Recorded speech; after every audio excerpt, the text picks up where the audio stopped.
Hello, welcome everyone. My name's Jennifer Sylvester from the Strong Neighborhoods Initiative with the City of Oklahoma City Planning Department. We're happy that you're here for our personal and neighborhood safety workshop. Just a few housekeeping items. Any questions? We're going to kind of keep it pretty casual. So if you have any questions, you can write them in the chat or raise your hand, or just feel free to chime in and ask them if you have them. And try to keep muted if you're not speaking so that we don't hear any background feedback. And then if you require Spanish translation, we can provide that. So just raise your hand or write in the chat. So other than that, we'll get started. We want to give a special thanks to Neighborhood Alliance, as always, for organizing our workshops, helping promote them with registration and all the good stuff. And so thank you, Anna and Georgie, who are here this evening for that. We'll go ahead and just look at the agenda. So our speakers for this evening, I'll give a brief overview of the SNI program, very brief. We'll hear from Georgie at Neighborhood Alliance. Just a quick introduction from her, welcome. And then our speakers, our guest speakers about the topic are Susan Atkinson. She's a senior planner, one of my colleagues at the City of Oklahoma City Planning Department. And she's going to talk about CPTED, crime prevention through environmental design, as well as Sergeant Scala with the City of Oklahoma City Police Department, who will also speak on that subject with some different perspective. And then Major, I'm gonna mess it up, Galana with the City of Oklahoma City Fire Department, talking about some safety tips.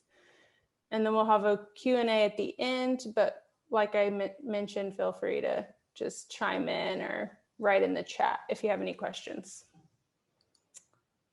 So just really quick about the Strong Neighborhoods Initiative. Shannon Entz and myself from the City of Oklahoma City, we help manage that program. We have 3 neighborhoods that we are currently working in, and I'll show you a map of those 3 neighborhoods. But our goal with the Strong Neighborhoods Initiative is to tip declining neighborhoods towards long-term economic sustainability through community engagement, holistic planning strategies, and thoughtful public and private investments. And so listed here are our intended outcomes from this program.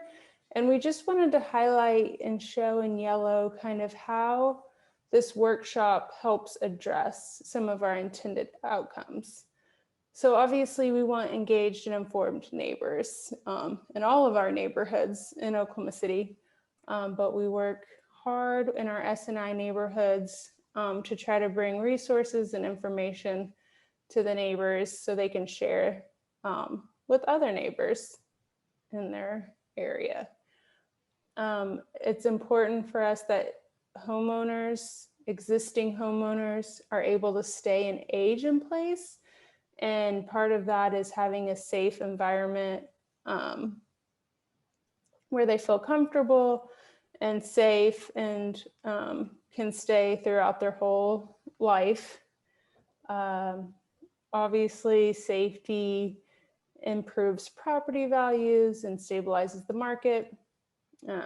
It decreases the perception of crime and discrimination, and it just improves overall health outcomes. If you feel safe in your neighborhood, you're more willing to get out and walk in the evenings and just be active, feeling safe in your neighborhood. And so that's why this workshop is a priority for us. It comes up in almost every discussion we have with our SNI neighbors is just improving the overall safety of the neighborhood, personal and neighborhood wide. And then we just have, for the program, we have a variety of tools in our toolkit to help with that, with the revitalization. And so here we just list out some of those programs. We try to keep this toolkit as flexible as possible. So if we need to add to it or remove some things, we can do that throughout the life of the program. But you can see those listed here. We have new construction, affordable infill housing. We do owner-occupied housing rehab, homeowner education. We build new sidewalks, make sure they're ADA accessible. Oh, sorry. We have a hazardous tree program, new tree plantings, legal assistance, fair housing, and then you can see the rest of those. So we just want to make sure that all of our neighbors know about the programs, and feel free to reach out to us if you see something on here that you're interested in and want to learn more about. And then this is just a map showing our current SNI neighborhoods. We have Capitol View up in the Northeast area. We have Metro Park between Western and Virginia, Northwest 10th to Main. And then on the south side, we have Capitol Hill and College Hill, a combination of those two areas. And then we're gonna let Georgie tell us a little bit about Neighborhood Alliance and from her perspective, what personal safety in this workshop is. So have at it, Georgie. Georgie, you're muted. Okay, thank you, Jennifer, for that. My name is Georgie Rasco. I'm with Neighborhood Alliance, and I want to say thank you to everyone that's here that's participating, but especially Shannon and Jennifer. They've done an excellent job with the Strong Neighborhoods Initiative. I've been privileged to be watching that program from its onset, from when it was just a twinkle in somebody's eye, and to watch it, see what it's grown into today is a real privilege to watch. And that's due to the SNI neighborhoods, the neighbors that live in those neighborhoods.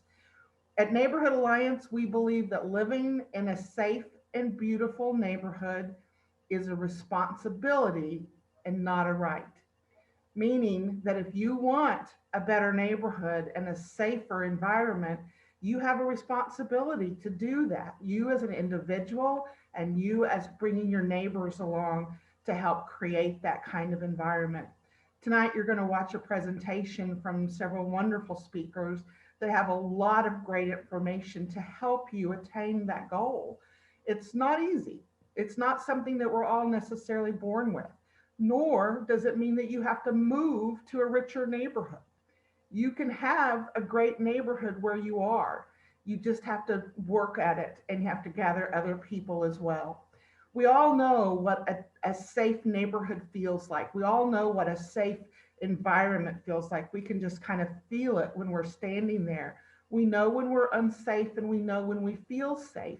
We know when things look good around us and when we feel comfortable with that. And so just go with your gut with it a lot of times, and make sure that if you're feeling uncomfortable in your home or your surroundings, then learn some tools to try to help make those changes. I'll never forget a story that I heard from one of our speakers here tonight. You're going to hear from Susan Atkinson, is a city planner. So as such, she thinks of things as how they look and how they feel and how they work overall together. Many, many years ago, she told me a story about her little girl, when her little girl was just 3 years old. So that's how long ago it was. She's now grown up. But Susan said when she's driving around and sees a nice place, a nice neighborhood, or even in small towns, she often will comment, "This is a tidy town. This is a tidy town," which tidy, does, it kind of means that it's kind of close in together and feels good and feels safe. And one time they were driving through a small town in Oklahoma somewhere, and from the back seat in the child seat, her little 3-year-old girl said, "Mama, this is a tidy town." And I think about that often, because even as children, they can feel when something feels good. And it's not because there's rich, big mansions. It's simply because people have taken care of their neighborhood. They've looked after their own property, and they encourage others to do the same. So look, I'm glad you're here tonight so you can hear from the experts and pick up some tips on what you yourself can do to help make your own property better, and that you can pass these on to your SNI neighborhoods so that the other residents can feel that way as well. So thank you all very much. Call on Neighborhood Alliance whenever you need us. Thank you, Jennifer. Thank you, Georgie. That was a cute story. I love that it included Susan's daughter. So just for our SNI neighbors information, each of there's 3 kind of representatives at Neighborhood Alliance. So Anna helps the South Side neighborhoods with College Hill and Capitol Hill. So talk to her if you're from those neighborhoods. Georgie assists Metro Park. So if you're here from Metro Park, make sure you get in touch with Georgie. And then Sarah Lawhead, who's not here with us tonight, but you can get in contact with her for the Capitol View neighborhood. Okay, so we will move on. Next, we have Susan Atkinson from the Planning Department, and I will turn it over to Susan to get started. Thank you so much, Jennifer. Greetings to you all. It's good to see you or know that you're here. Sergeant Scala and I are going to talk about crime prevention through environmental design tonight at sort of 2 scales. I'm going to start with a few slides about how we use the concept of CPTED, as we refer to it, in planning, because it is enshrined in some of our planning principles in our city, in particular in Plan OKC. But my tagline here is creating places where we all want to live. And that really is the name of the game. That's what we're all about. All of us on this call are involved as either professionals or committed volunteers in creating places where we all want to live. So CPTED is a tool or a system of tools that allows us to do that. Next slide, please. So again, just some basics. What is CPTED? Some of you have heard about it, some of you haven't. The acronym stands for Crime Prevention through Environmental Design.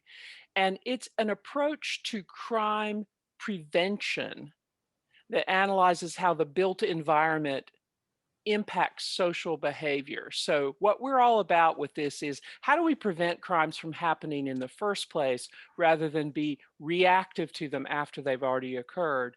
And just again, for definition purposes, when planners and designers talk about the built environment, we're referring to any places that humans have built. Next slide, please. So CPTED is used particularly in Plan OKC. I didn't get the web address on here, but if any of you are interested in seeing what the City of Oklahoma City's comprehensive plan looks like, please visit planokc.org. And it's a wonderful, very interactive website. But there are 3 plan elements, sort of chapters, you might say, in Plan OKC that really incorporate some specific CPTED goals, and those are described as LIVE. So it's a chapter that deals with, again, the environments that we live in, neighborhoods, Play OKC, and Serve OKC. Next slide. And then there's some specific things that I'm going to show you some images of where we are using CPTED in the design of public places. In particular, in Oklahoma City, we're using CPTED in park design, senior wellness center design, and school design. Next slide. So this is an example of one of our MAPS 3 senior wellness centers. I think this is a great example because it shows you during dark hours, you can absolutely clearly see the effect of white LED lighting. And Bob Scala is going to talk a lot more about the importance of LED, and he's going to show you some comparisons of LED lit places versus non-LED lit. It really is the ability to perceive. And I don't know about you, but I'm getting to a point in my life where I see better in certain kinds of light, but that turns out to be true for human beings of all sorts. So, or of all ages rather.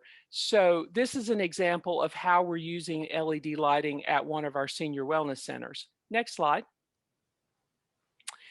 This is an example of how we're using CPTED principles at Scissortail Park, which I hope you all have had a chance to visit or will sometime soon.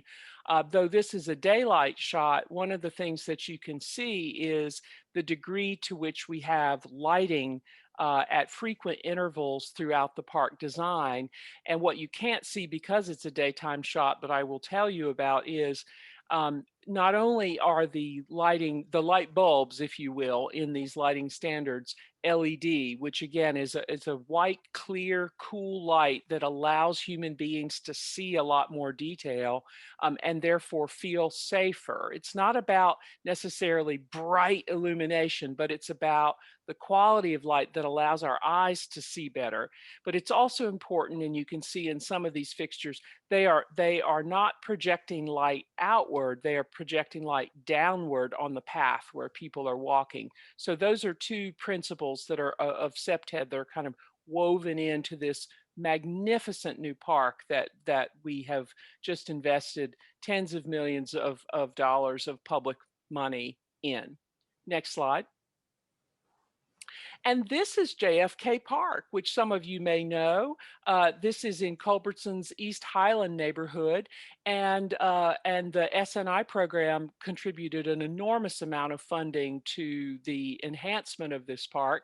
What I particularly like about this slide is two things that are related to CPTED principles. One is, notice from this view that all the trees, their limbs are lifted. Their limbs are not down to the ground. So that allows users of the park to have a wide view of who's in the park and what they're doing. So that helps promote a sense of safety because you know who's around you. And then it's also true that just the shelter design and their relationship to the basketball court, you know, again, it allows people to see who's here. And that just, you know, that just gives you a sense of security. So this is a great example of one of the ways that SNI funds are being used to really great effect in our city. Next slide, please. And then I want to talk very briefly about something that we describe as a crime-fighting superhero, and that is public art. I'm sure that all of you have observed different places where particularly murals are occurring all over our city. We're really having an explosion and renaissance of public art, and I'm proud that our colleague Robbie Kinzel in the Office of Arts and Cultural Affairs has really deeply embraced again, what we call the crime-fighting superpower of public art. Next slide.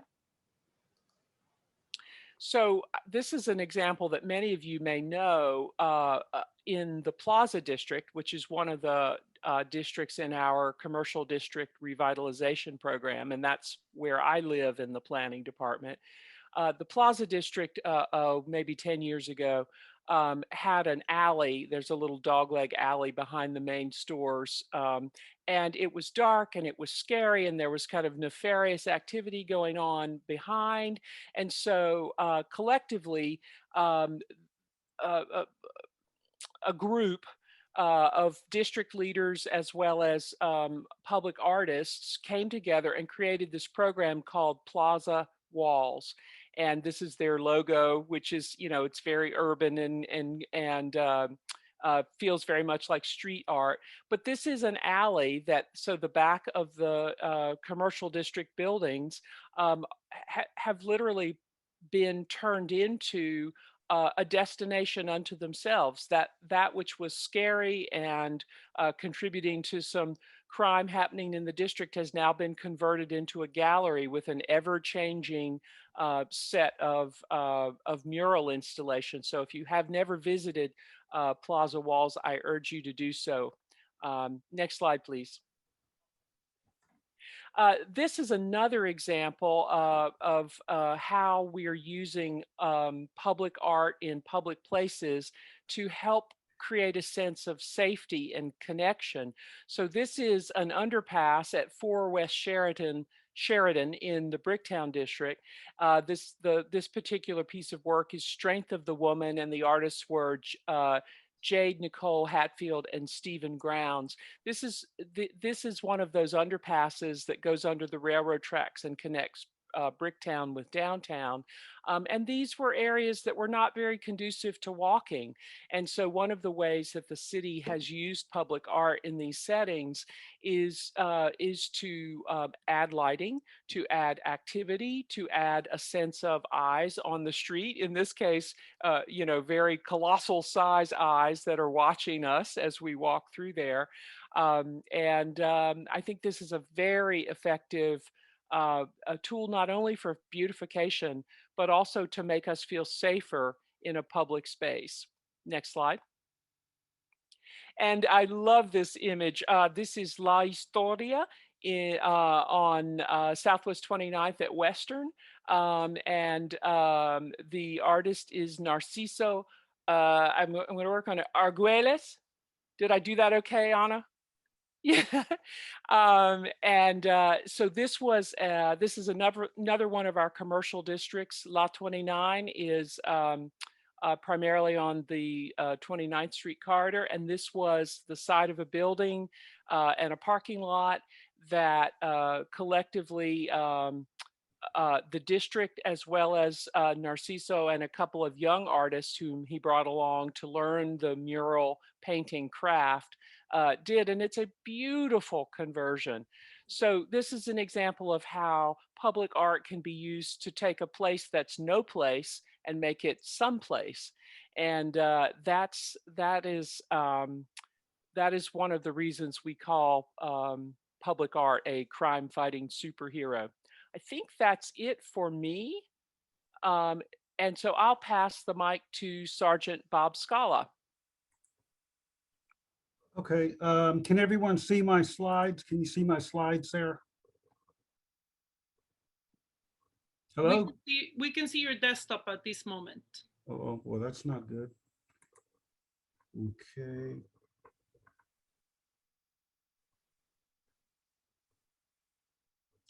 You may have to try to pull them up. I mean, I hit the share button, but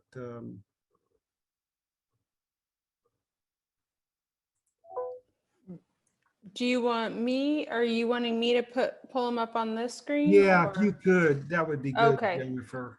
Okay. If you can, I don't know why it's not working here. Okay. Really quick before I give Sergeant Scala the platform, I just want to say, as a plug for SNI, I love that Susan covered art as a CPTED principle, because our SNI neighborhoods have also figured out that this is super helpful in activating spaces in their neighborhoods and just making there's less graffiti that is painted on those walls, or if there's any issues in those locations. So we've done a few murals and some art projects now with our neighborhood grant funds. So we will have a next round of neighborhood grants coming out in the summer. Well, I guess it is summer right now, in the next month or two. And so if you're from an SNI neighborhood, start thinking if maybe you can use public art in your next neighborhood grant. So just a little plug there. And then I will move on to Sergeant Scala's. Oh, Is he sharing his, did you share? He's got his screen up now. Oh, is it working now? We can see your screen, and we can see also the left side where you have the other slides that are coming up. So maybe just make this presentation full screen and we should be able to see it.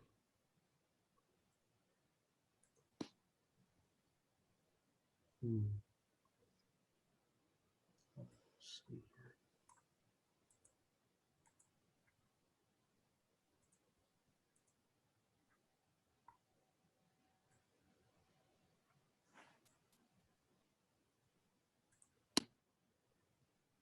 Yeah, we'll just have you go ahead and control the slides. I don't, Okay. yeah. Okay, so we will start here. And you Okay. can just say next, and then I'll just go to the next one. Okay, very good. I'd like to welcome everyone to the presentation and the opportunity for me to share this valuable information. I really embrace and really like the crime prevention through environmental design. It is a win-win for the police department, for the community, and for economic growth. Next slide.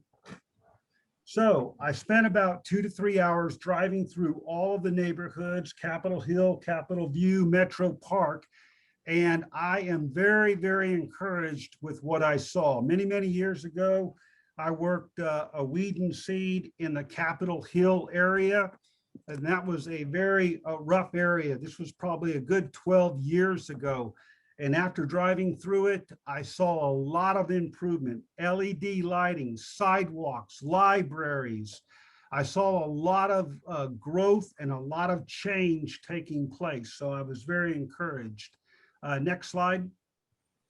So Susan already touched base on the crime prevention through environmental design. And basically what it is the perception of the environment dictates criminal and human behavior. Crime prevention through environmental design is actually the psychology that goes behind the would-be offender before they decide to commit a crime or select an area to commit a crime.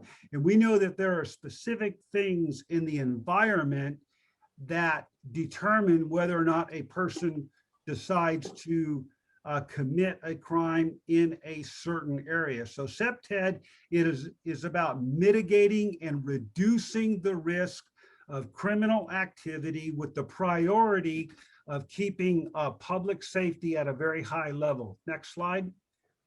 So crime prevention through environmental design has 4 basic methodologies: natural surveillance, high visibility, eyes on the street; access control, are we controlling or maximizing the movement of people on and off of the property; territorial reinforcement, this is the visual cues in the environment that separate public property from semi-public property to private property. Can we see those cues in the landscape or in that type of building? And then last but not least is maintenance. It is critical to maintain the property, and we are doing a much, much better job of that here in Oklahoma. Next slide. So let's take a look at natural surveillance here. And all of these pictures are from neighborhoods in Oklahoma City. This neighborhood here is in the Remington neighborhood, which has a low crime rate because they have one way in and one way out. But look at this house here. The trees are all overgrown, blocking the windows, blocking the front porch. Do you think porch piracy is at a risk here? For sure. Or that front door being kicked in. So we go by the 6-foot by 2-foot rule. We need all the trees trimmed up to a 6-foot high canopy, creating a clear line of sight from the front of the home out to the street. High visibility where we can see activity. Next slide. Okay, here's another house. I think this is over in the Venice neighborhood. You can see the large bushes out here, and they're being maintained. I'll give them that, but it's blocking the entire area. And this was one of the first neighborhoods that we assessed about 7 years ago. And the word finally got back to the homeowner in a positive way. Next slide. Because the homeowner, look at the difference in the front of that house, folks. It changes it completely. I was just out there a couple weeks ago, and the bush over to the far right has also been removed now. And we're not talking about removing all the vegetation, but opening up so the windows can be seen outward to the street. So if there is somebody driving through the neighborhood, casing the neighborhood out, we want them to see human activity in that house, because suspects do not want to be observed or identified before they commit a property crime. Next slide. Here's another good house, good natural surveillance, high visibility. Look at the bench out on the front porch. And one thing I noticed while driving through these 3 neighborhoods, especially the Capitol Hill neighborhood, there was a lot of people out and about, a lot of people on the front porches visiting, and that is a good sign. High visibility, eyes on the street, and I think that's helping to reduce some of that criminal activity. Next slide. Okay, another sign of good natural surveillance, nothing blocking those windows. Next slide. Okay, next is access control. This is where we're controlling the flow of people on and off the property through doors, fences, shrubs, landscaping. So it's directional. People aren't just wandering, cutting across the grass. They know exactly where the front porch is. It's very defined. Next slide. Folks, we recommend that you do not leave those garage doors open. Do not leave valuables out. If you don't have any control of your property, it's almost an invitation to somebody that might just come up and steal something. So if you're not out in your yard, button up the front of your house. Next slide. Now, we do like some decorative wrought iron fencing. Crime prevention through environmental design is not about target hardening or making your home look like a prison. It's about creating some barriers and establishing control of people on and off the property. This is actually another barrier that might prevent someone from breaking into the house, or they're going to have to work a little bit extra harder to carry that flat screen TV out of that front door. Next slide. Now, we like those storm doors on the front porches as a secondary barrier. We also like the Charlie bars for some of the older homes that have the sliding French doors or the glass doors. And then we always remind our folks that if someone knocks on your door, never open your door to a stranger. Talk through the door, or if you have that storm door, keep it locked and you can identify who is out there. And if you notice the door there, if you notice what color that is red. We like specific colors in the front area of the house. Red, for the most part, means stop to most of us, like a red light when we're driving. But there's always a few people that run those red lights, but we like that color rendition. Next slide. We like the double bolt deadlock bolts there, and then the window locks. Now look at your deadbolt lock. It has the area for the screws. In a lot of the older homes, those door jambs from the deadbolt locks are only 1 inch. And we recommend changing those out to 3-inch screws that not only go through the door frame, but goes into the door jamb where it's mounted. It makes it much, much more difficult for that door to be kicked in. If someone has to work extra hard at gaining access to your property, they're going to go somewhere else. Thieves and criminals are sometimes like electricity. They will travel the pathway of least resistance. Next slide. Okay, territorial reinforcement. This is the feature such as sidewalks, landscaping, and again, it separates the public property from the semi-public property to the private property. Can we see pride of ownership and specific cues in the front exterior of the property? Every home and business is telegraphing a specific message. So we want to be very strategic about territorial reinforcement. Next slide. Look at this house over here, over in the Mayfair Heights addition. They have really good territorial reinforcement.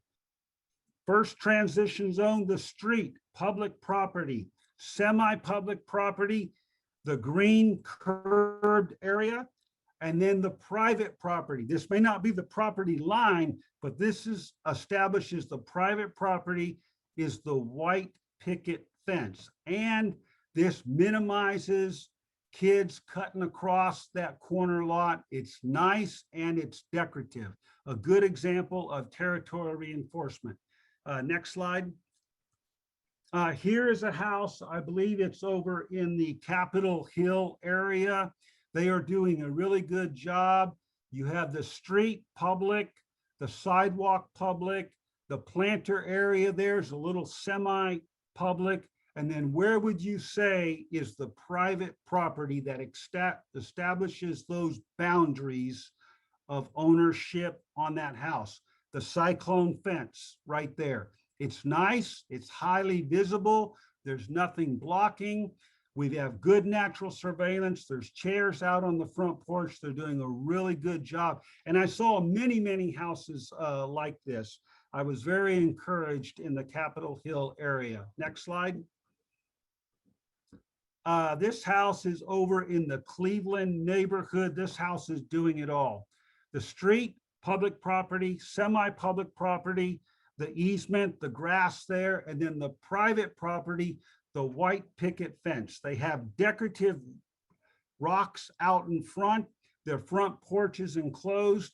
They have an alarm system installed, and they have the LED lighting. This lady has lived here for 32 years, has never been broken into, and in this area, it's in a pocket of a higher crime stat area, but they are doing an excellent job.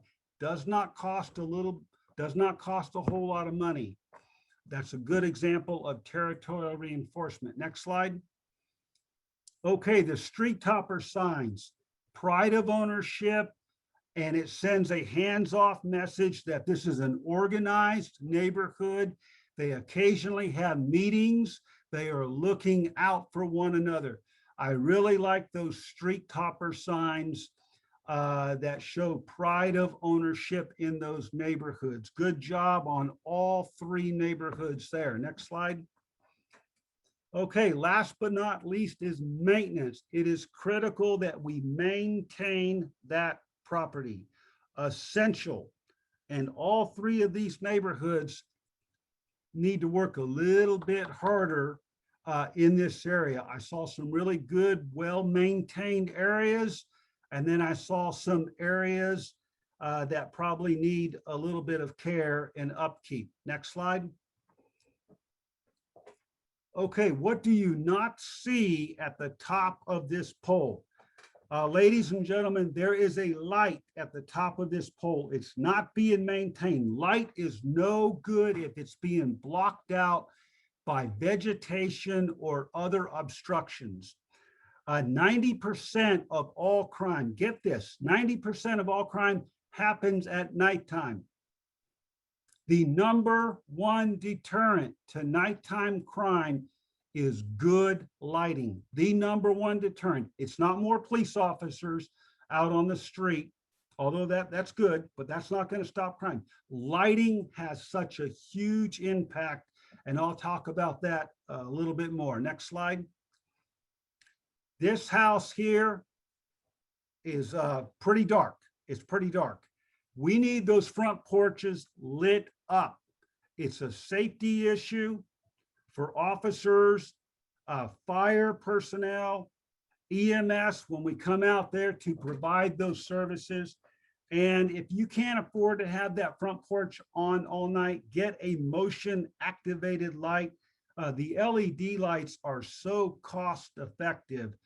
So I encourage everyone to turn those front porches on, those lights. That's critical. And I know on Neighbors Night Out, one of the themes is for everyone to turn on those porch lights. We need to light up the area, and you can really see how lighting makes a big difference. Next slide.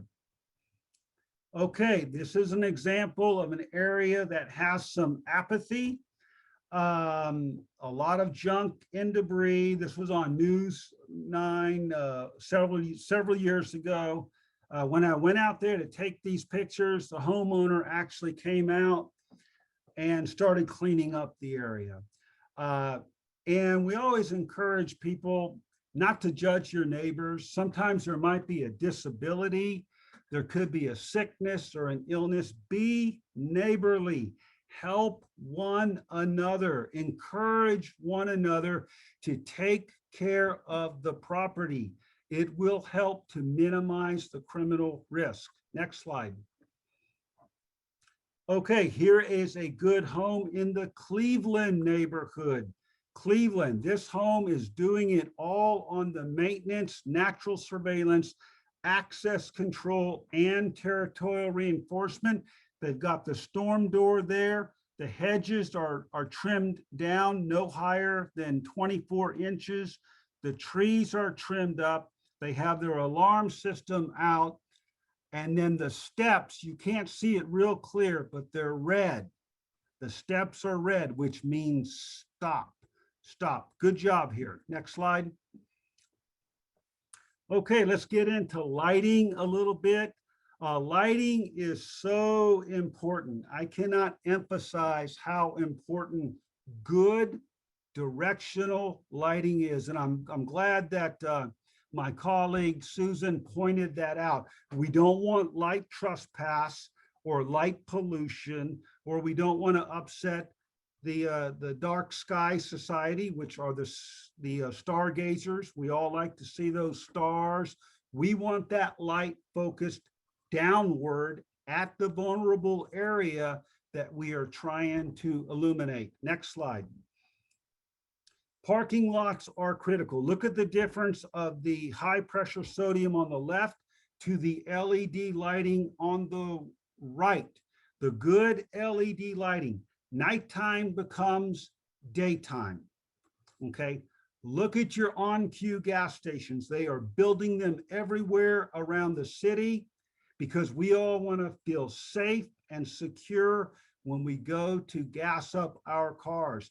LED lighting brings out the true color rendition of objects, people, and their clothes, and it impacts the brain in such a way where it really persuades someone from not committing the crime. Not 100% guarantee. Now, some of our folks out there may be on drugs or may be intoxicated, and some of these principles just go outside the window. The goal of CPTED is to prevent the crime. It is not to get anyone arrested. We want to prevent the crime and keep the community safe. Next slide. Okay, we covered natural surveillance, high visibility, eyes on the street, access control. Are we controlling the flow of people on and off the property through wayfinding, landscaping, vegetation, territorial reinforcement? What is your property telegraphing? Can we see the transition zones between public property, semi-public property, and then private property? Last but not least is maintenance. It is critical that we maintain the property. When we had our SAFE grant over in Hefner Division, one of the first things that we did to one of our higher crime challenged neighborhoods was to address the apathy that had taken place in the community. Apathy is enemy number one. Apathy is enemy number one. Hope is alive. All it takes is a few sparks, and there are sparks in all three of these neighborhoods, and we need them to grow and unite our fight for public safety so our families and communities can thrive and grow and become prosperous. Are there any questions? This was a very, very quick, brief presentation. Normally it takes about an hour. I would like to interject. Today I went down to the Bricktown Canal area. We will be doing a CPTED assessment. Recently, you may have seen in the news, we've had a few violent situations down in Bricktown at night. And after just walking around there today, there are some really simple fixes that are going to be taking place. And then some of them are going to be a little costly on the lighting, but Bricktown is going to soon get some renovations that's going to increase public safety for everyone in our community. Any questions out there before I turn it back over to Jennifer? I have one. This is Georgie. If you can't do a front yard fence in your neighborhood, either because your HOA prohibits it or it just is out of place, what are some other territorial reinforcements that maybe you can use in the front yard? Very good, and I'm glad that you brought that up, Georgie, because we don't recommend everyone put a front yard fence. We just show that as an example. We like the landscaping. Brick pillars are really nice to dress up your front property.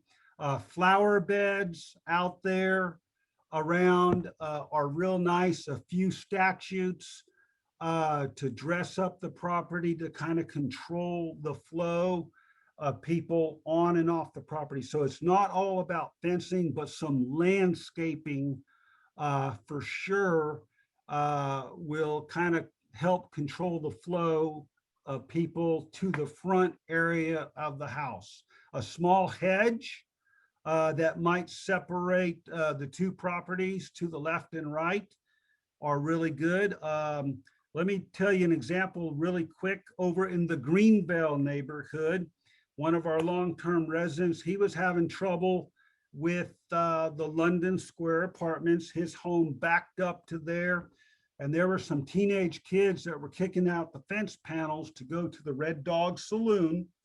And he called me up, Sergeant Scala, I've lived here 30 years. The house is paid off. I don't want to move. How can we control or stop the flow of these juveniles that are kicking out my fence panel to go over to the Red Dog? I went out there. I said, Brian, put the fence panels back up. On the inside of your fence, I want you to plant holly plants. He said, why holly plants? I said, well, in the springtime, holly plants attract bees. I said, on the opposite side of the fence facing the apartments, I want you to get about 5 or 6 signs and have them made up professionally where it says, beware of snakes, beware of snakes. And he did this and it stopped. They quit kicking the fence panels. It was that simple. The perception of the environment, certain cues to direct the flow of people on and off that property. Thank you for that question. Thank you. If there's not any other questions, I think we'll go into one of our best firefighters on the department, Julian. We work very close with the Oklahoma City Fire Department, and we love our firefighters. All right. Thank you for that, Sergeant Scala. And we will move on to, oh, that was Q&A, sorry. Julian, so you can go ahead, Julian, when you're ready. Awesome. Thank you for that, Bob. I appreciate that. And we do work very well with the police department in many, many aspects. I'm going to go a little bit over home safety, and I'm going to start off with our free alarm, smoke alarm program. And it's something that we offer to all our residents of Oklahoma City. In the last 2007 to current, we've probably bought and installed over 52,000 smoke alarms. We've had about 14 to 1,500 activations where people have got out of their homes. And if you follow us on Facebook, every once in a while we can stick a picture up and it'll show a save and it'll be the firefighter holding the smoke alarm upside down, and it'll say maybe engine 10 and the date it was installed. So we know the program works, and the program works so well that the police department is even getting involved in this. I've been working with Chief Basie, and they're implementing a program here recently where if their police officer shows up on scene and enters a home, they do a safety check. And if that citizen or resident needs a smoke alarm, they will fill the form out online, and which we'll see here in a few minutes how to do it for yourself. And then we'll come out and install that smoke alarm in that resident's home. There's just some basic stuff. What you see in front of you right now is our pamphlet that we hand out. I know we're recording this, so if you want a little more detail of what's on the pamphlet, you probably can download this. And if you want a copy of it, I could email it to you. And we can get the contact information maybe from Shannon to you. So what we're looking at here is placement. We want a smoke alarm in every bedroom and then one outside the bedroom. We don't necessarily want one in the kitchen, because if you cook bacon like I do, I make a lot of smoke and it creates a lot of false activations. In the next year or two, there's a smoke alarm coming out and make sure it's always UL certified.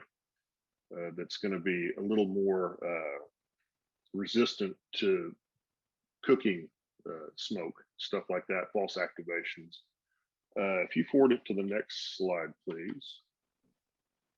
So if you're a resident in Oklahoma City, you're going to want to go to our www.okc.gov website. You'll click on departments, and then you'll click on the drop down that says fire. And then bottom left, it's kind of hard to see, but it says free smoke alarms in English and Spanish. Next one, please. Okay, on the bottom left, you'll come up, you'll see 2 smoke alarms, and then you'll want to click on the links there. When you click on that link, it's going to direct you to either the English or the Spanish version. Fill that form out. That form goes to one of our district chiefs. We've got 6 districts in Oklahoma City. So if your home is in 601, 602, that's how we call our districts. If it's in 601, which is downtown, they'll assign a fire station. It might even be 1s, which is right kind of smack dab in the middle. 5s is over off of 23rd and by the Capitol. So they'll direct the address to that particular station. They will call you, and then they will come out, physically put in as many smoke alarms as you need to get you up to code. Now on the bottom down here, this is for the residents that own their homes in Oklahoma City. But if you're a renter and your landlord or your property manager will not install one, I've added a number to this. We want you to call that number to our code enforcement people, but I still want you to go ahead and fill this form out. And we will still come out and install a smoke alarm. We don't want anybody to go to bed at night without having a smoke alarm, a working smoke alarm in their home. Smoke alarms are good for about 10 years is what we recommend on replacement. The ones we put in the homes have a 10-year battery in them. Is what they initially say. We say a long life, but 10 years is about the life for really anything. That includes even heaters that you heat your home with in the wintertime. I know it's summertime, but start looking at things when their life is getting towards the end products, you need to replace them for safety reasons. If you go to the next slide for me. We've gone over the smoke alarms. And this is another pamphlet that we have that we can send anybody. The one I want to bring up is the home escape plan. If you happen to have an emergency in your house, you have to have a home escape plan. The products inside our houses now, TVs, furniture, stuff like that, they burn hotter and faster than they ever have before. And we seem to have a lot more of those products in our house. You might not think about it too much until you start looking around and you've got the big TV and the console and you're sitting on a couch that's got, plastic foam. So if something happens in a house, we want you to get out quickly. So with that, you want to have a home escape plan. We just want to have 2 ways out of each room, especially with young children. At a certain age, you're probably going to want to show them how to operate a window. That would be determined up to you. You know your children better than I. I know when my children were about 7 or 8 years old, we taught them pretty quick how to operate, a window. You want to stay low, crawl out of everything from about 2 feet up on the ground. If there's an actual fire in a house, excuse me, and you start getting smoke in the house, we want you on the ground crawling out.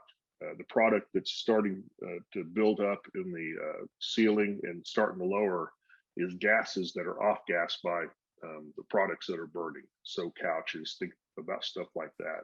And once that fire gets into that room, it could ignite the atmosphere that's the smoke.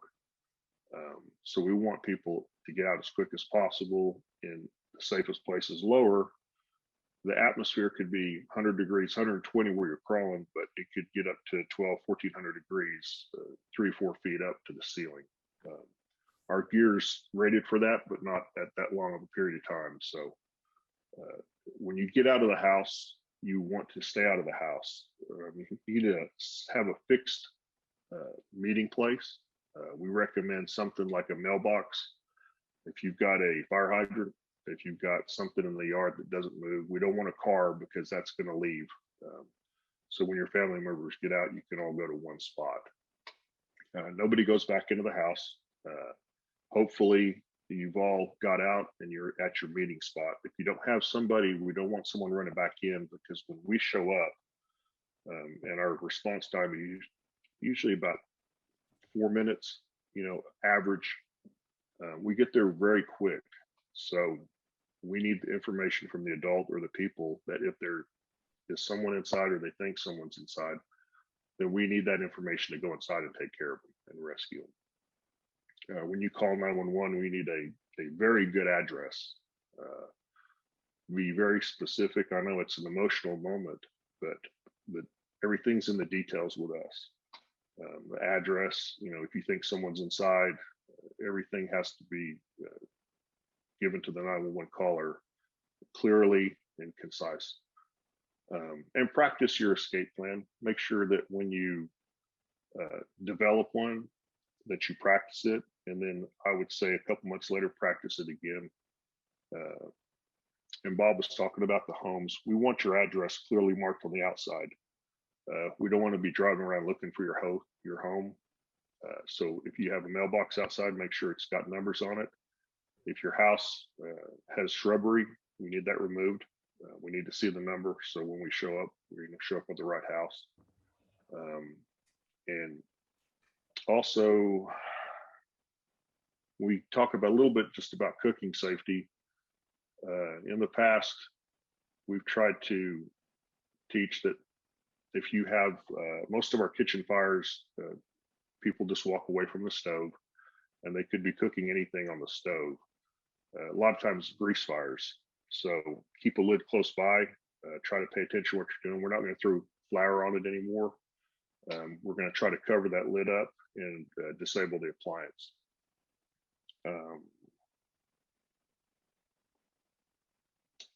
Storing flammable liquids. We don't really want to put flammable liquids in the garage. That means gas. So if you could store that outside or in a small shed or something outside, that's going to be better, especially if you have a hot water heater in the garage that's got an active flame.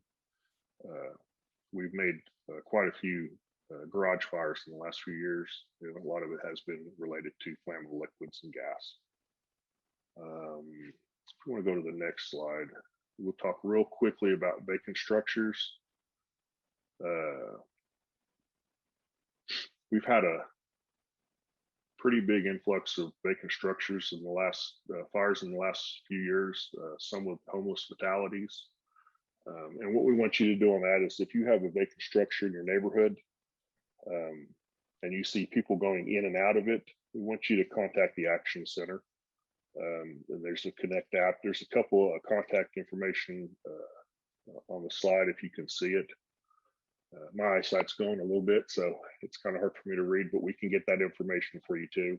And what that will do is that will notify the police department hot team, which is the homeless outreach team, and they can go out there and inspect the property and make sure no one's going in or out, or they can post signs out there and maybe get in contact with the owner and board it up.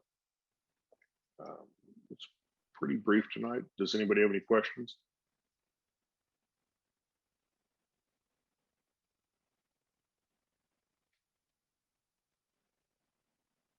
Okay.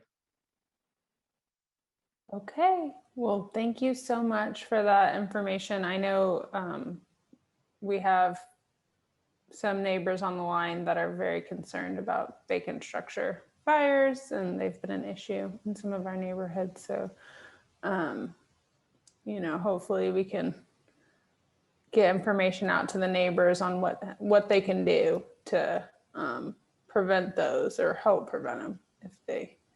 Yeah, the other day we had a conversation with the police department about that, and they brought up the topic that they get average of about 100 to 200 complaints a week. And right now they've only got 2 officers that are handling the homeless outreach team. So for the summer, they're employing the police officer that were working at the school resource officers, and they're going to try to take a better approach and throw more manpower at it to see.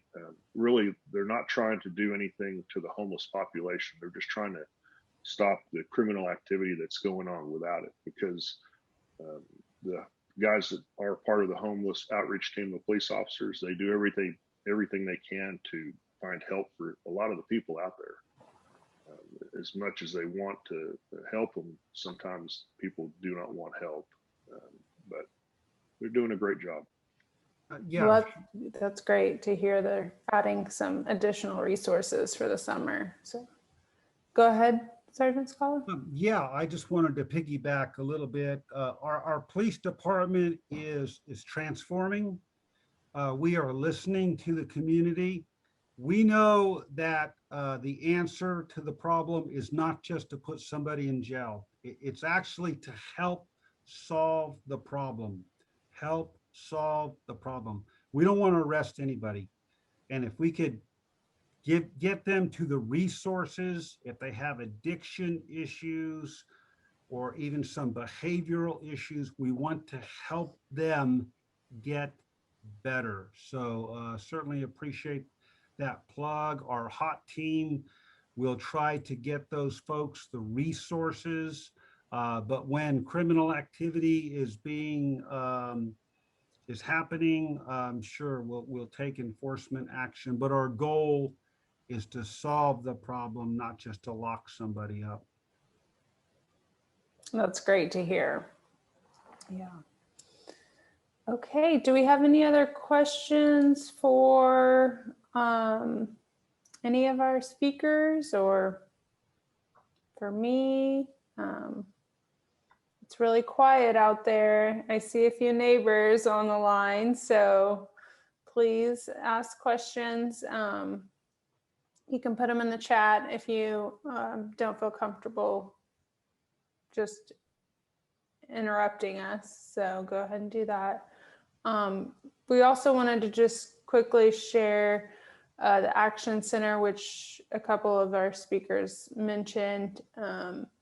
This is a great tool to use especially for abandoned properties, problem properties in neighborhoods. You can report them for if they have any exterior maintenance violations. They're kind of listed here: high weeds, abandoned vehicles, things like that the Action Center will send out a code enforcement officer to look at that property. So use that tool. It's a great tool. And we've seen some of our past SNI neighborhoods have some success with some problem properties through that way. Oh, Jennifer, can I add one more thing? Yes. I have to brag about this light bulb right here because I have it on my front porch, my back porch, and I got two of them for my son.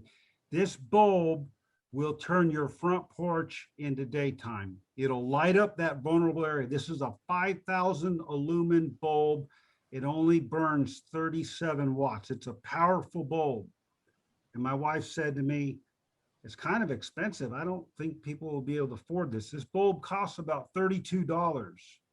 But I said to my wife this morning, I said, this bulb is a lot cheaper than an emergency room visit if something happens out on that front property. This bulb, all my neighbors like, hey, Bob, where'd you get the bulb? I believe in it. Invest in your property. Safety at home, critical, critical. Make that investment. It's a little pricey, but this bulb will last for probably 20 years also. Just had to put a plug in. I'm proud of my light bulb. Great, thank you.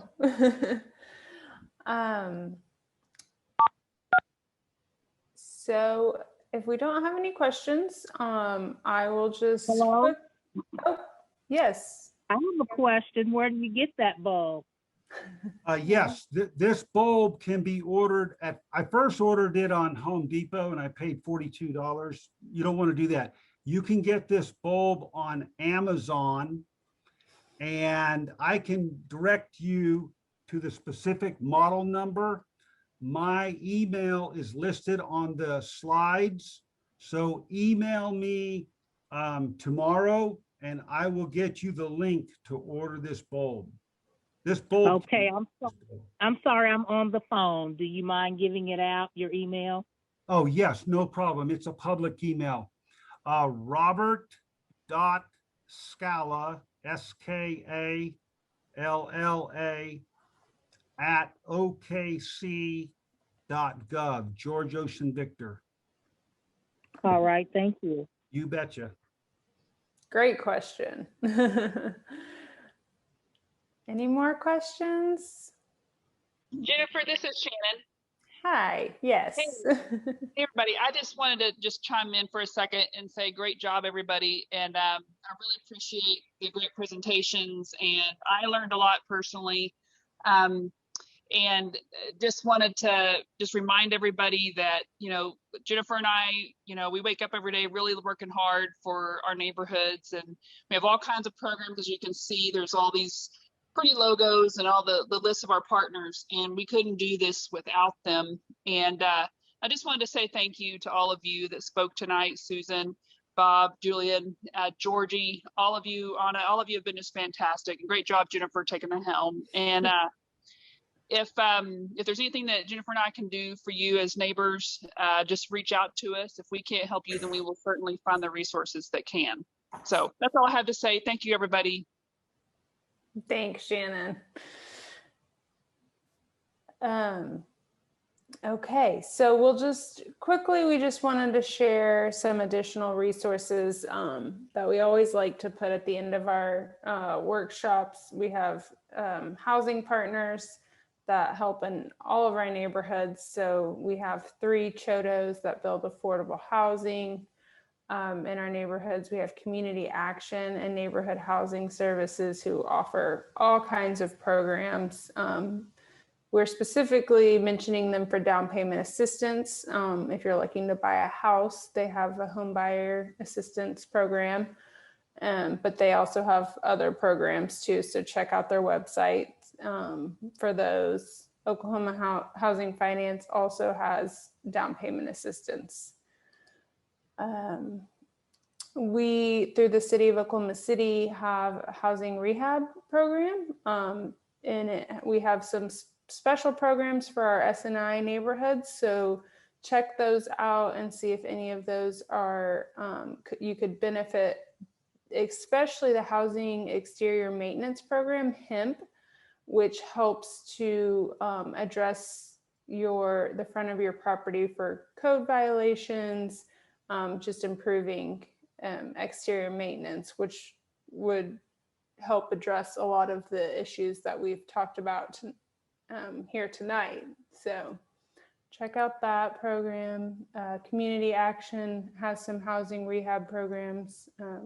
Emergency repair program is specifically good if you have an emergency. And then just a few others here that you can see. Check all of those out.